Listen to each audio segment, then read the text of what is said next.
Hola a todos, bienvenidos de nuevo a Charlas con Juan. Feliz año para todos. Hoy vamos a charlar un poco acerca de las emergencias radiológicas que se pueden originar por eventos de seguridad física o por un evento de seguridad física. Y para eso les tengo un invitado increíble. Él es ingeniero en energía con especialidad de ingeniería nuclear. Es candidato a maestro en ciencias en ingeniería nuclear. Exdirector general adjunto de seguridad radiológica de la Comisión Nacional de Seguridad Nuclear y Salvaguardias de México, con 24 años de experiencia en la comisión, participante como experto de diferentes misiones y cursos y asesorías con la OIEA alrededor del mundo. Hoy está con nosotros, un gran honor para nosotros, Alejandro Cortés Carmona, México. Alejandro, bienvenido a Charlas con Juan. Muchas gracias, Juan. Muy amable, gracias por esta invitación. Me sumo también a los buenos deseos de buen año para este 2023 para todos los participantes. Y muy agradecido de verdad de estar en este canal muy importante y en este formato, fíjate que es más una charla, más que una presentación académica de conceptos y más transmitir, transmitir las experiencias que hemos tenido, que hemos vivido. Comentábamos hace unos momentos, nunca platicamos de las experiencias que se han vivido detrás de lo que dicen los libros, las presentaciones y la academia, porque detrás de todo esto habemos personas, muchas personas, que también tenemos nuestros temores a la radiación, que también nos vemos expuestos a estar en una emergencia y pues muchas veces lo platicamos tan fácilmente que quedan muchas historias detrás de todo esto.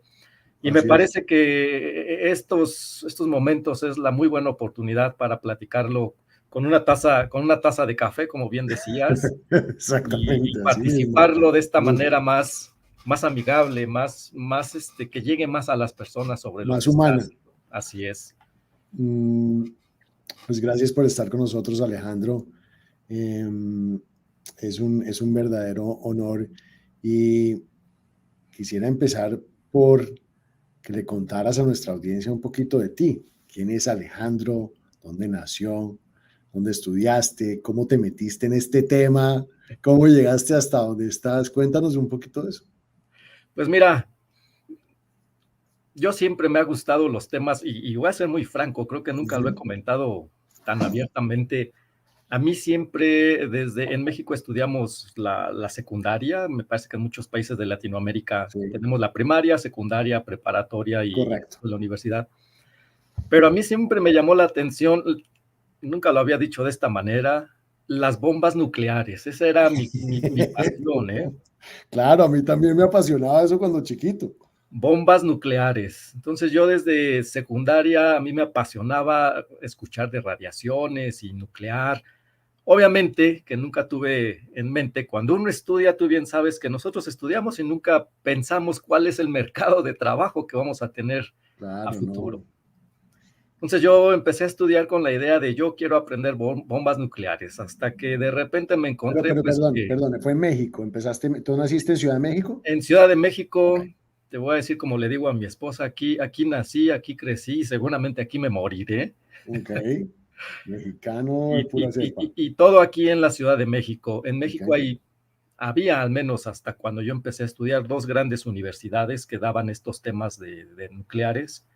El Instituto Politécnico Nacional, tengo muy buenos amigos que estudiaron allí, y la Universidad Autónoma Metropolitana, que fue donde yo estudié. Me acerqué a ambas universidades para ver qué perfil iba yo a egresar. pero definitivamente uno era muy hacia el perfil de física matemáticas, que es el Instituto Politécnico Nacional, y yo quería algo más de ingeniería, de nuevo con mi idea de meterle mano a una bomba nuclear, ¿no? Ok. Empecé a estudiar ingeniería en energía porque tenía un perfil nuclear, y bueno, allí fui aprendiendo que pues en México no se arman bombas nucleares. Sí, sí, sí. Ahí te diste cuenta, ya en la carrera. Exacto. Y bueno, entonces me empecé a perfilar hacia ingeniería nuclear, que tiene que ver más con centrales nucleares. Sí. Y en ese inter, pues bueno, terminé yo la licenciatura. En México hacemos algo que se llama servicio social. Uh-huh. Y tuve la muy buena suerte de hacer el servicio social en lo que era el Instituto de Investigaciones Eléctricas por Cuernavaca, Morelos, Okay. en donde empecé a tener la fortuna de conocer a muchas personas ya que estaban involucradas en este medio. Tuve Okay. también la fortuna de ser uno de los primeros participantes de los congresos de la Sociedad Nuclear Mexicana, en Sí. donde abrieron una sección para estudiantes y tuve la fortuna de ser de los primeros que participó en eso. Y allí ya empecé a conocer a personas como José Luis Delgado, como Raúl Ortiz Magaña, personas ya de renombre en este ambiente. Fabuloso. José Luis, cómo lo apreciaba yo. Increíble. Sí, sí, sí, Hermenegildo Maldonado, Juan Luis François, muchos muy buenos amigos y personas que he de decirte que influyeron mucho en mi carrera. Posteriormente a eso, pues bueno, ya a través de Juan Luis François, era el investigador asociado que yo tenía para que me estuviera dirigiendo, me introduce al mundo de Laguna Verde, y pues bueno, sabiendo que yo no iba a tener aquí posibilidades de armar una bomba nuclear, descubrí Laguna Verde y pues bueno, yo quiero ser ingeniero que vea los fierros de una instalación nuclear. Okay. Con esa idea en mente, empecé después a desarrollar y a pensar en dónde puedo hacer una maestría, y encontré el Instituto Politécnico Nacional, tiene la maestría de Ingeniería Nuclear, y un buen día un estimado profesor mío, le pregunté y él me dijo, oye, ¿no piensas trabajar de lo que estás estudiando? Yo le comenté, mi familia afortunadamente tiene negocios de comida, aquí en México son muy exitosos los negocios de comida mexicana, y le dije, pues sí, profesor, en cuanto pueda tener una oportunidad, pues bueno, yo veo en dónde. Le pedí a él que si él conocía de algún lugar en donde yo pudiera trabajar, con mucho gusto me ponía a su disposición. Y al siguiente día me dijo, oye, hay una oportunidad de trabajo, ¿quieres ir? Ya te agendé una cita. Yo, por supuesto, ¿cómo no? ¿En dónde es? Es en la Comisión Nacional de Seguridad Nuclear y Salvaguardias. La verdad, la referencia que yo tenía es que es en donde se dan las licencias, son trámites, es administración, son burócratas, como decimos en México. Pues yo, Claro. ¿qué voy a hacer allí, no? Pero tú pensabas que tú querías más ir al ININ o alguna cosa de esas. Efectivamente, yo pensé que me avise de Linín, que me avise de Laguna Verde, Claro. pero pues bueno, no fue el caso, y sí me dijo, ya te agendé una cita y pues por favor ve, ¿no? Entonces fui a la comisión. Recuerdo que me entrevistó, no sé si conozcan ustedes, primero me entrevistó Hermenegildo Maldonado. Sí, lo conocí. ¿Qué haces? ¿A qué te dedicas? ¿Qué has estado haciendo? Y me dijo, te hablamos en un mes para ver qué resultados tenemos. Me hablaron en un mes. Me entrevistó Juan Enrique García Ramírez, que ahora está en el OIEA, Ajá. trabajando en salvaguardias. Ese no lo Y también conozco. me pidió mi perfil, qué hacía, en fin, y me dijo, te hablamos en un mes. En un mes me hablaron y me entrevistó ahora un señor que se llama Raúl Ortiz Magaña, Claro. que ya cuando me dijeron quién era, pensé, voy a ascendiendo en las entrevistas Voy para arriba, por aquí es, por aquí es. y al fin él me entrevistó, muy amable, una persona excelente, sigue siendo una persona excelente como persona y como profesionista. Y un mes después me dijeron, bueno, sí, te vamos a contratar en el área de impacto radiológico, así se llamaba. Okay. Área de impacto radiológico ambiental, que se dedicaba a la determinación de todas las dosis debidas a todas las posibles rutas de incorporación de material radiactivo, ya sea de las instalaciones radiactivas o de la instalación nuclear, en este caso Laguna Verde. Pero era impacto en el medio ambiente. Y en el ambiente, cómo llegaba esas dosis al ser humano. Ah, ok. Por lo tanto, y le reconozco al maestro Juan Enrique García Ramírez todo lo que aprendí de él, entre otras cosas, dosimetría interna. Y todo era el cálculo de las dosis hacia el ser humano debido a la liberación de material radiactivo al ambiente. Sí. Por lo tanto, aprendí allí lo que era o lo que es la dosimetría interna. Curiosamente, al ser conocedor de dosimetría interna y ser responsable de los cálculos de dosimetría interna, en 2001, y para ir empezando a agarrarle sabor al café, en el 2001 hubo un evento en la Ciudad de México en donde le notificaron a la comisión que en una unidad de medicina nuclear habían vertido una ampolleta de yodo 131 en el café del servicio de medicina nuclear. En el café. En el café, en la cafetera, de donde el personal tomaba el café, obviamente.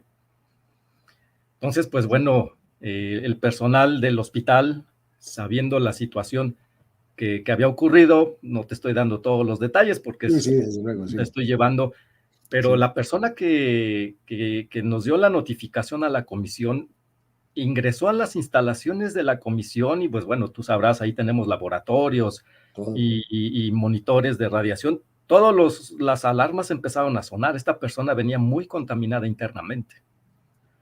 Y Esta fue la bueno, que se dio cuenta de este tema, esta fue la que lo denunció.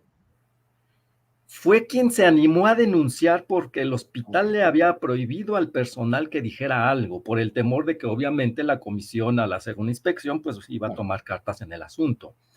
Pero esta persona, su esposa estaba embarazada y tenía el temor de que si estaba contaminado y su esposa embarazada, pues pudiera afectar a la salud de su futuro hijo y de su esposa y por eso, pues bueno, fue a la comisión a hacer la denuncia. Entonces, personal de la comisión acudió a este hospital, efectivamente se había vertido yodo 131 en el servicio de café. Desafortunadamente, la secretaria era quien más café consumía. Y pues bueno, me tocó a mí hacer toda la reconstrucción dosimétrica. ¿Por qué traigo a colación todo esto? Porque este ya fue un evento de seguridad física. Total. Esto ya fue hecho con premeditación, alevosía, ventaja, vertir el café es sabotaje para atentar contra la salud del personal. Eso es casi atentado de asesinato, pues, o sea, eso es, Sí. El ¿cierto? problema fue que la denuncia vino 15 días después de que ocurrió el evento. Ya no estoy usando la palabra incidente, esto ya es un evento. Claro. Y fue imposible rastrear quién había sido el responsable. Después de 15 días nos fue imposible como inspectores de la comisión recabar la evidencia para saber quién había sido. Y pues bueno, además entenderás, estuvimos como comisión interactuando con personas de justicia. Recuerdo que nos preguntaban un juez que si las personas que habían sido contaminadas internamente se iban a morir o no. Sí. Y uno como buen profesionista y técnico, pues les decíamos la probabilidad de lo que iba a pasar porque así hablamos los que Claro, trabajamos claro, con total. radiaciones. Siempre Sí, existe sí, sí. una probabilidad. Un 34,2%. Y el juez nos decía, es que yo no necesito probabilidades, ingeniero. Yo para tomar una decisión desde el punto de vista jurídico necesito saber si va a pasar o si no va a pasar. Obviamente que no le podíamos decir no va a pasar. Le decíamos y le explicábamos. Existe la probabilidad de que en cierto tiempo pueda, ingeniero, es que yo no necesito probabilidades. Y es todo un tema el comunicarnos con profesionistas de otras áreas para transmitir lo que es la percepción del riesgo, del peligro, de las amenazas en esta materia. Con el paso del tiempo, pues bueno, esta subdirección evolucionó de impacto radiológico ambiental a impacto radiológico y emergencias, se adicionó y se creó el área de emergencias, y pues bueno, allí ya tuve la oportunidad de definitivamente meterme más a la parte de emergencias. Pero existe... Bueno, dame un minuto porque déjame echarme para atrás un minutico. Entonces, en este evento que tú tuviste la oportunidad de ir a hacer el tema dosimétrico, ¿cierto? esa es tu primera experiencia o tu primera exposición a un incidente radiológico que tenía un origen en seguridad física, pero en ese momento tú viste esa relación inmediata y dijiste aquí hay, o todavía en ese momento no. No, fíjate que en ese momento todavía no teníamos articulado un área de emergencias. Sí Claro, existía un área de seguridad física, sí, pero a mi juicio esa área de seguridad física estaba más dedicada, como en muchos otros lugares, a la parte de seguridad física de las instalaciones nucleares. claro, claro, La claro, parte de emergencias y de seguridad física, las instalaciones radiactivas, no era un tema que en ese momento se claro. No era una charlara. prioridad y no se había desarrollado tanto, digámoslo así. Además, Juan, no pasaba, no Claro, claro, existía. ¿Cómo va a haber, cómo va a haber claro, un evento de estos en una instalación claro. radiactiva? Sí, sí, sí, Me eso. parece que eran momentos, no solamente en México, en toda Latinoamérica, si uno consulta publicaciones del OIA, para esos entonces no había mucha relación de la seguridad física con las instalaciones radiactivas, o no Claro, tanto como actualmente tenemos. claro. Entonces ¿Qué fue año mi era ese? primera, Qué año fue eso? ¿El 2001? 2001. 2001, claro. Fue No, mi primera interacción. Yo no formaba grupo no era del grupo de emergencias, pero sí, tuvimos que reaccionar inmediatamente. claro, Todas las autoridades reguladoras en esta materia reaccionamos inmediatamente de una o de otra manera, teniendo o no teniendo procedimientos de emergencia, siempre tenemos que reaccionar. no hay nada que hacer. Son las otras autoridades a quienes primero consultan a la autoridad en la materia nuclear y radiológica, qué se hace, cómo no se hace, qué debemos intervenir. Y pues bueno, tuvimos que salir al paso en esa situación. Por supuesto que ya en ese 2001 yo entré a la comisión en 1998. Para 2001, pues bueno, ya también yo sabía de la emergencia que había pasado en México en los 80s, de lo que Sí, conocemos nosotros como el accidente de Chihuahua, sí, en donde, pues bueno, también, y fue un evento o una emergencia relacionada con seguridad física, porque roban, en ese momento desinstalan y se llevan una unidad de cobaltoterapia que, pues bueno, al final fue fundida y al ser fundida crean varillas con las cuales se construyen miles de casas en todo el país. sí, Por ser de impacto ambiental, a mí sí me tocaba atender los llamados de la población que decían que suponían que sus casas habían sido construidas con varillas relacionadas con esta emergencia, y me tocó ir con muchos compañeros a hacer levantamiento de niveles a muchas casas. sí, Casas en donde en algunas ocasiones sí encontrábamos aún varilla de la que no se había podido retirar de los años 80, pero en muchas ocasiones pues también fueron llamados que no eran reales. Y es parte esto de transmitirte las experiencias. Uno llega y se encuentra a la gente en muchas ocasiones molesta y enojada porque suponían que uno era el responsable de que su casa hubiera estado construida de esa manera, y te encuentras con situaciones muy complejas. claro. Y Entonces, fíjate que, es esto que te comentaba de que no se dice en los libros. no, no, y fíjate que esa experiencia que tú comentas es muy similar a esta de Goania cuando la mayoría del impacto era este tema psicológico de la gente que decía que empezaba a sentir los síntomas, así no estuviese contaminada, ¿cierto? Decir, "Mira, yo me siento, yo estoy contaminado, tengo estos síntomas, los tengo psicológicamente esto", y la cantidad de cientos de miles de personas, decenas de miles de personas que tocó monitorear Sí, desde el punto de vista médico, pero es como tú, fuiste a las casas que la gente pensaba que había, pero no había, pero eso es parte de ese fenómeno que que experimenta, pero interesantísimo esas visitas que te tocara eso y sí. ese contacto con los eventos de seguridad física desde tan temprano. Bueno, un evento chusco que me pasó, desafortunadamente, el material NORM no está todavía Ujú. adecuadamente regulado aquí en México. Sí, Como sabes, en México se produce petróleo, el claro, material NORM se acumula en las tuberías, y al ser México un gran productor de petróleo, pues hay muchas tuberías que se desechan que contienen material NORM. y en una ocasión hubo una denuncia de una persona que transportó tubería con material NORM, y esta persona, al saber que había transportado finalmente material radiactivo, y entre paréntesis, material radiactivo que estuvo circulando por muchas carreteras y que no tiene necesariamente el control adecuado, pero bueno, ese es Claro. Pues en otro ese caso motivo de otra charla. ese era tierra, agua, todos Sí, los... se incrusta y bueno, eso forma una pasta cerámica bastante difícil de quitar, pero en fin, a lo que voy es que el conductor se Ujú. entrevistó conmigo y con la autoridad judicial antes de que él entrara a declarar, porque ya se estaba volviendo un caso judicial, y me dijo: ingeniero, es que yo fui irradiado porque tengo unas pequeñas ronchas en la mano, me da comezón, tengo un enrojecimiento y yo padezco del síndrome de radiación aguda. Él ya se había Auto diagnosticado y diagnosticado, documentado, autodiagnosticado. ¿no? Y le dije: mire, si usted padece de síndrome de radiación aguda, usted en estos momentos ni siquiera estaría pudiendo platicar conmigo. Tendría náuseas, Claro. vómito, diarrea, estaría tan débil que estaría en un hospital. Y me dijo: mire, ingeniero, la verdad es que hace una semana fue que yo transporté el material radiactivo. Y en el fin de semana yo me casé y fue mi boda. Y resulta pues que el día de la noche de bodas, pues yo no rendí como Qué normalmente bueno. tengo que rendir. Exactamente, entonces me pareció raro.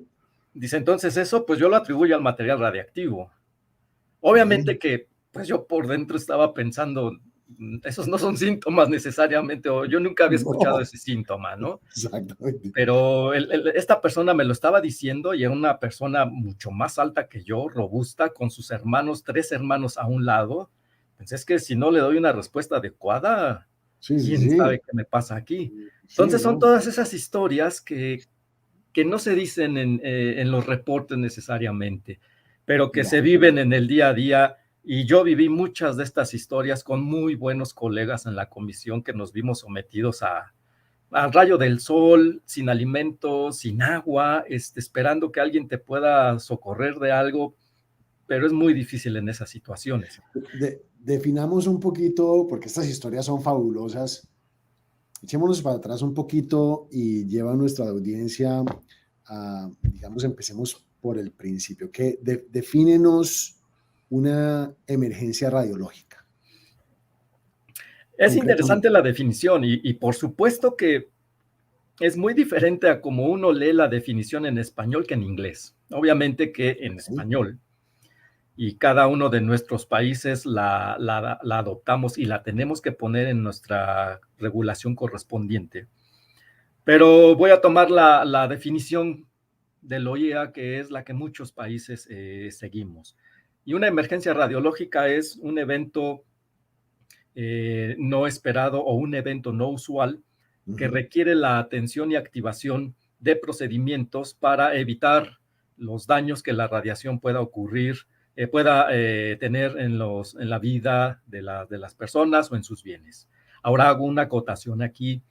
El último glosario del OIA modificó ya esta definición porque dice que es un evento, cualquier situación no usual o evento, lo cual me Ajá. parece bastante importante traerlo aquí a colación, Ok. porque ya incluye la palabra evento Sí. en relación a lo que sucede en seguridad física.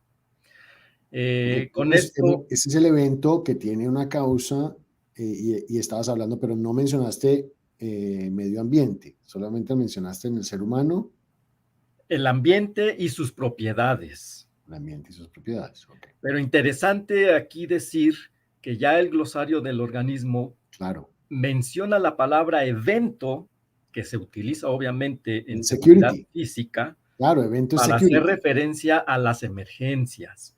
¿Y por Claro. qué es importante e interesante todo esto? Porque aún me parece que existen una falta, voy a decirlo así, de consistencia y de trabajo en equipo entre security o seguridad física y seguridad radiológica, porque Ujú. mucho tiempo se ha visto como que pudieran ser materias diferentes y realmente estamos hablando de lo mismo. Por Sí. eso se me hace muy interesante que ya el OIEA haya definido emergencia de esta manera porque incluye lo que son los eventos de seguridad física. El GCR parte 7 del OIEA sí dice claramente que una emergencia puede ser originada por un evento natural, por causas humanas y por un evento de seguridad física. Así que tenemos que tener muy claro que una emergencia puede ser detonada por un evento de seguridad física.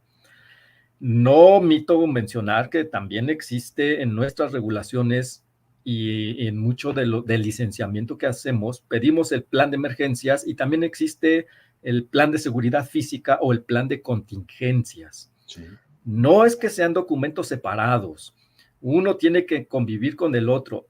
No se supedita una seguridad a la otra, tenemos que entender que simplemente las situaciones se dan de tal manera que tenemos que estar listos para atender las dos. No pasan en el tiempo de la misma manera también. Es decir, un evento de seguridad física pasa mucho más rápido que después evoluciona la emergencia a llegar a las consecuencias radiológicas. Y Explica eso otra vez. ¿Cómo así que pasa más rápido? Explica eso un evento de seguridad física sí. puede ser que se deba atender mucho más rápido que la emergencia radiológica en general. Okay, es decir,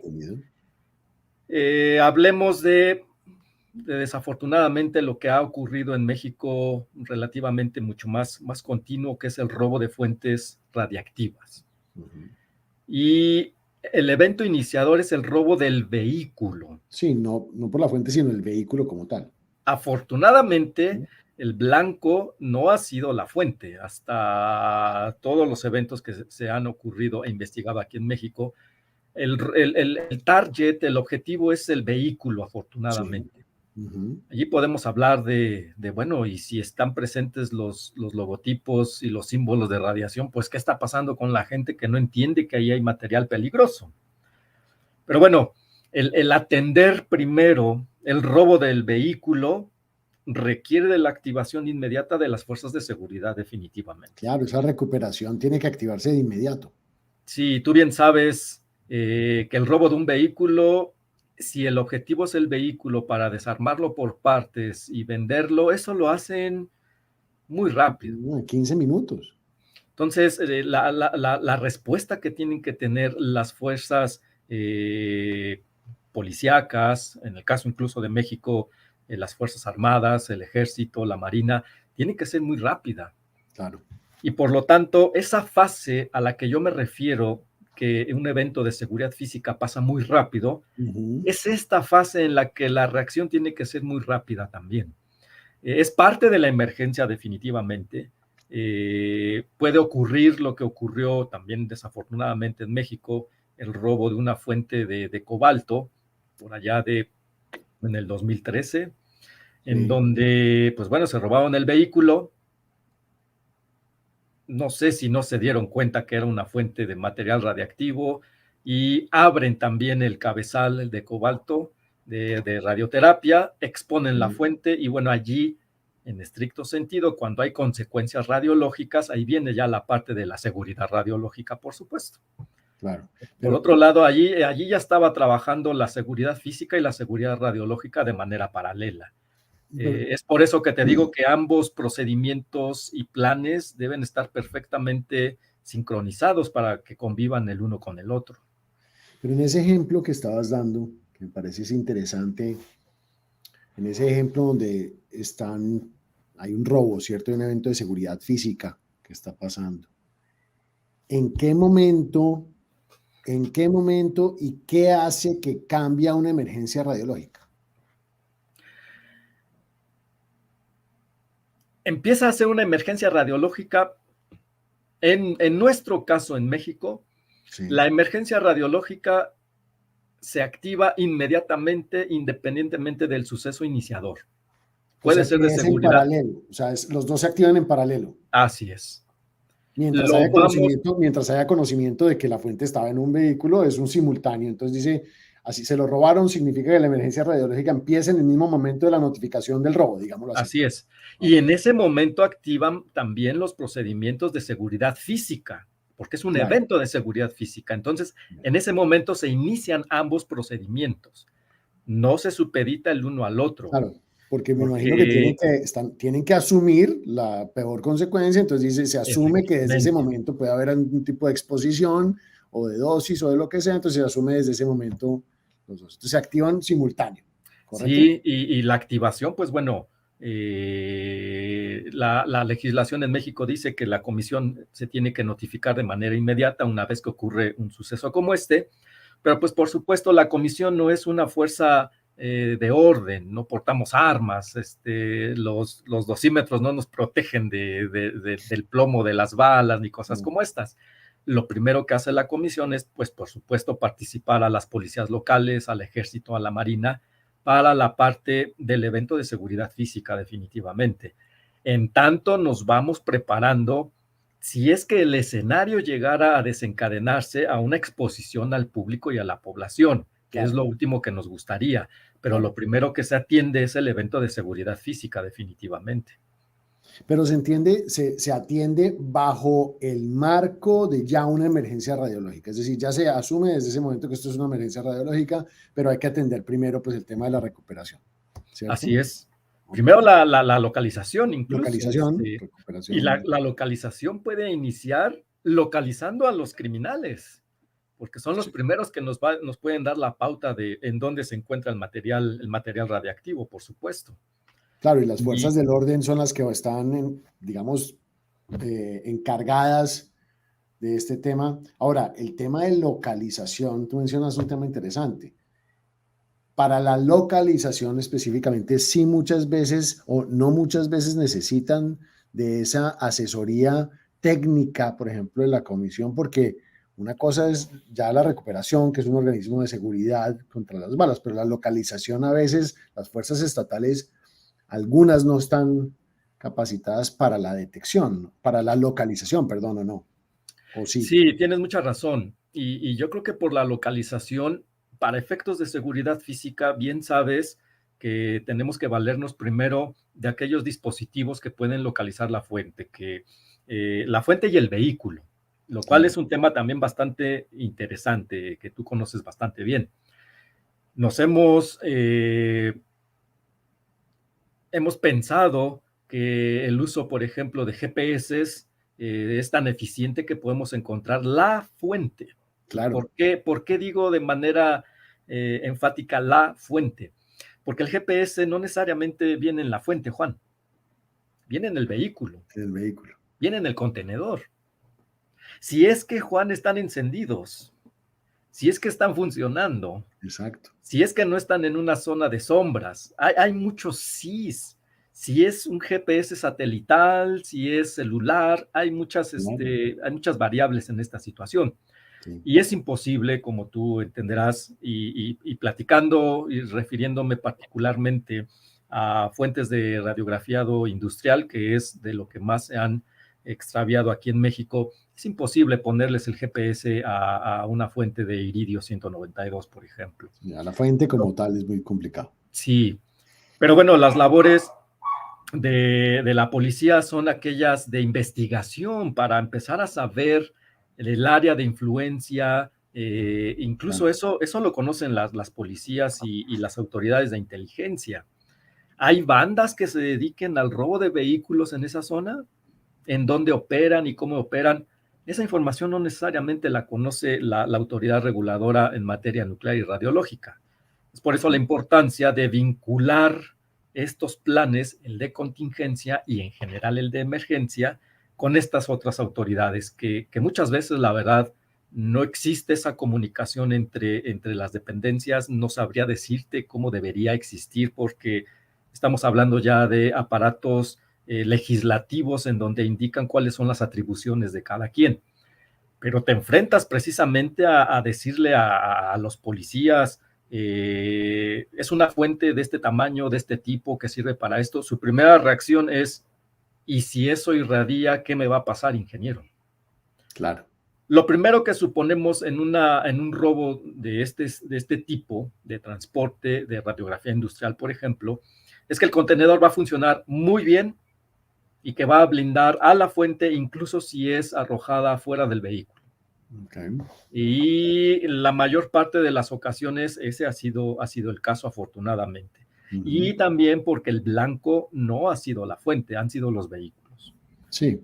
Y la verdad es que las policías en México han hecho, y las Fuerzas Armadas, una excelente labor en la localización de las fuentes por las investigaciones que ellos hacen, no por los equipos de detección radiológica. Esa ha sido la Interesante, buenísimo, claro. Entonces, se han asistido ya después, por ejemplo, de la participación del personal de la comisión, ya con equipo, pero solamente para verificar que efectivamente el contenedor tiene a la fuente dentro. Claro. Afortunadamente, ese siempre ha sido el caso. La localización, entonces, repito, ha sido por las labores de investigación que hacen las fuerzas del orden, que se da con el contenedor, y la comisión llega a verificar que efectivamente la fuente está dentro del contenedor. Bueno, uno de los eventos, desde luego, que puede originar como estos, una emergencia radiológica, es el robo, el retirado.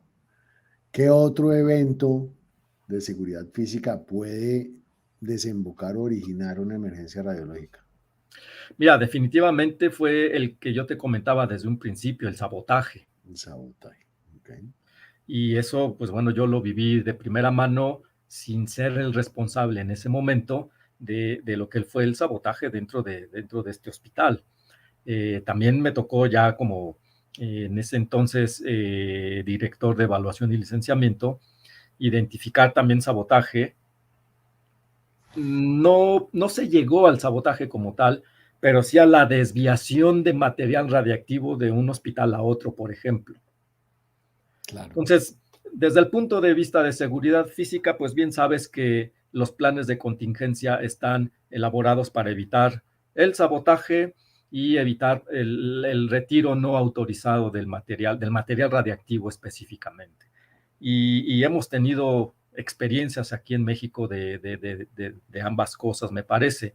El más relevante fue aquel que te comenté del sabotaje, utilizado incluso para contaminar a personal del Servicio de Medicina Nuclear. Ese sí fue increíble. Y ese, a propósito, ¿nunca encontraron quién había sido el responsable? No, porque hablamos ahora del tema y que me parece que muchos países adolecemos, estoy incluyendo a México, de la parte del análisis forense nuclear, y dedicado sobre todo a la parte de instalaciones radiactivas. El análisis forense nuclear está bastante bien desarrollado para materiales nucleares, pero para material radiactivo está todavía bastante, nos falta mucho por Es desarrollar. en la infancia. ¿Y Y, la secretaria sobrevivió? Sí, pero sí se le tuvo que retirar la tiroides, obviamente después de tanto tiempo, después de 15 días, el yodo ya se había acumulado en la tiroides y el yodo ya había Claro. hecho su trabajo. La tiroides es el órgano blanco del yodo, y sí tuvieron que operarle la tiroides, retirársela y estar ya de por vida con un tratamiento de sustitución tiroidea, desafortunadamente. Y Pues ella no era personal ocupacionalmente expuesto, como le llamamos aquí en México, claro, además. claro. Bueno, estamos llegando al final de la charla, desafortunadamente, porque nos podríamos quedar hablando 5 días de esto, ¿no? Sí. Tranquilamente. Pero quisiera, yo creo que vamos a hacer otro programa de estos, porque estas experiencias me parecen Yo re encantado, Juan, por increíbles, favor. Alejandro, de verdad que sí. Quisiera que dejaras a nuestra audiencia con algunos de tus pensamientos, porque esta exposición que tuviste tú desde temprano, estos eventos de seguridad física, me imagino que han tenido un impacto en lo que tú crees acerca de la amenaza, ¿cierto? ¿Tú crees que la amenaza es real? ¿Cómo crees que ha evolucionado hasta ahora? ¿Y qué palabras quieres dejarle a nuestra audiencia acerca de eso? Mira, yo creo que lo primero es que tenemos que tener un lenguaje común, incluso entre nosotros como comunidad. Al final debemos estimar lo que es el riesgo y mapas de riesgo y elementos que ya podemos hacer usos de él.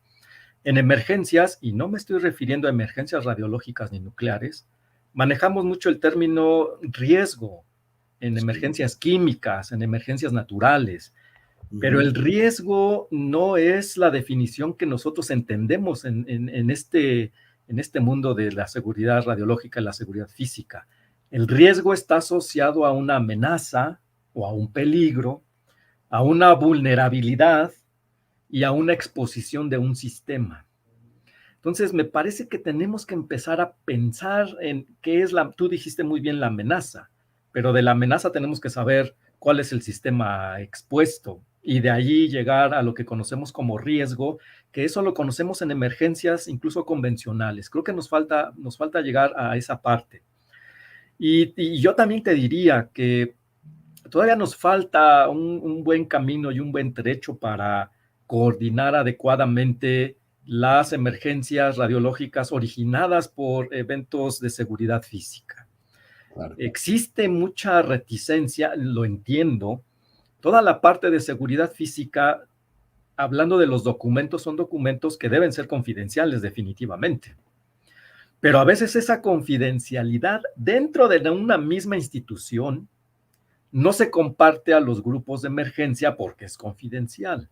Y entonces quienes responden a las emergencias no se vinculan adecuadamente con el grupo de seguridad física porque los documentos son confidenciales y empezamos a tener no problemas, pero sí complicaciones para poder entendernos. Y allí viene mucho la labor de lo que en emergencias conocemos como el comandante del incidente o de la emergencia. Y obviamente en la autoridad reguladora alguien se erige como comandante del incidente y es quien tiene que coordinar todos estos esfuerzos. El OIEA me parece que ha hecho, y yo recomendaría a muchos de los muchos radioescuchas que tienes en este programa, que se acerquen al Organismo Internacional de Energía Atómica, quien ha entendido este problema y particularmente para los materiales radiactivos. Hay una serie de documentos que el OIEA ha estado sacando, la serie 1000, en donde empieza a tratar de esclarecer el por qué ha existido esta diferencia y el por qué debemos actuar todos juntos y como una sola entidad en las emergencias. También he de decir y aprovechar la oportunidad que el OIA ha estado haciendo un gran esfuerzo a través de misiones, en donde visita a los diferentes estados miembros y se revisa desde el punto de vista de seguridad física y desde el punto de vista de seguridad radiológica el actuar de las autoridades reguladoras. Eso me parece un atino bastante grande por parte del OIEA. Pero lo que yo sí les compartiría a muchos de los radioescuchas es que no existe la seguridad física y no existe la seguridad radiológica. Ambas son seguridades y ambos nos van a llevar a los mismos problemas. Es mejor que desde ahora empecemos a sentarnos con nuestras contrapartes y decir, entiendo que hay documentos que son confidenciales, ¿cuáles son necesarios para que yo pueda atender adecuadamente una emergencia? O algo que en la comisión aquí en México intentamos hacer y se está desarrollando.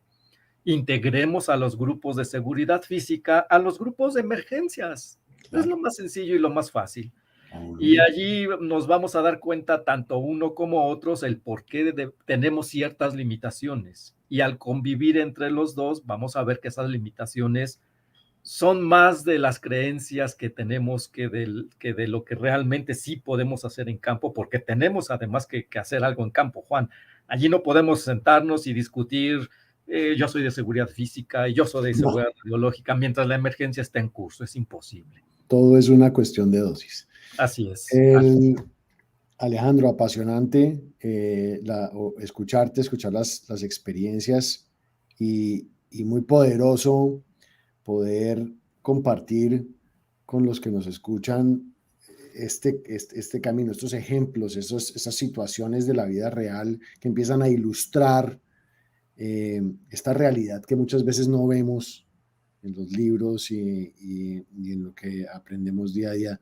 Gracias por estar con nosotros. Estaremos de nuevo charlando para que puedas seguir compartiendo esto y espero verte pronto y tomarnos un café ahí en México juntos. Por supuesto, el gusto ha sido mío.